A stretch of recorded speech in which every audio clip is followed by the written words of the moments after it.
England की इंकार के बाद ऐसा लगता था शायद कोई यहाँ आएगा नहीं, लेकिन वेस्ट इंडीज़ आई यहाँ पर, कैसा लगा? एक तो जी नेशनल स्टेडियम में आके बचपन से हम यहीं पे इंटरनेशनल क्रिकेट देखते रहे, बड़ी खुशी हुई और इंटरनेशनल क्रिकेट यहाँ पे पाकिस्तान में देखते हुए।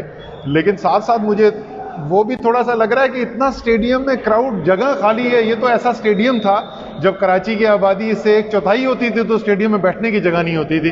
तो सारे जो भी कराची के खास तौर पे नौजवान हैं उनको मैं रिक्वेस्ट करता हूँ, इनकरेज करता हूँ, आए देखें। माहौल लाइव मैच का मज़ा ही और है। असद पाकिस्तान के बोर्ड को नहीं कहेंगे कि थोड़ा सा अगर स्टूडेंट के लिए फ्री कर दें ताकि स्टेडियम भर जाए?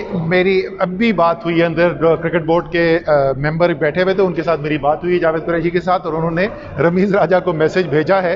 यही मैं उनको रिकमेंड कर रहा हूँ कि पैसा बनाने की चीज़ नहीं है ये ओकेजन जो है, इतने दिनों के बाद यहाँ पे इंटरनेशनल क्रिकेट आ रही है तो आने दें, फ्री में आने दें बच्चे। अभी तक तो अल्हम्दुलिल्लाह जो है हालात ठीक चल रहे हैं। आप देख रहे हैं इस वक्त जो हमारी मस्बत शरह है वो जब से कोविड शुरू हुआ है पाकिस्तान में सबसे कम इस वक्त चल रही है। तो हमारी रोज़ाना हम देखते हैं, रोज़ सुबह उस पर नज़र रखते हैं, अगर कोई ऐसी खतरा नज़र आया तो दोबारा रिविजिट कर लेंगे। फिलहाल तो इंशाल्लाह। बहुत शुक्रिया जी। लास्ट सवाल ये है कि PSL का इवेंट करीब तर है, इंटरनेशनल फ्लाइटें कोविड की वजह से कैंसिल हो रही हैं। कौन से दिसंबर की आखिरी वीक में हम लोग फैसला लेंगे कि क्या डिसीजन लेने चाहिए PSL की या नहीं? अभी हमने फ़्लाइट्स जो है कोई भी कैंसिल नहीं की हैं। कुछ ममालिक ऐसे हैं, अफ्रीकी ममालिक हैं, कुछ यूरोप के कुछ ममालिक हैं जहाँ से डायरेक्ट एंट्री जो है हमने बंद की हुई है, लेकिन फ़्लाइट सारी खुली हुई हैं। फाइनल डिसीजन कब होगा PSL के हवाले से? ये जब भी PCB हमारे पास लेकर आता है को NCOC के पास हम फैसला कर लेंगे।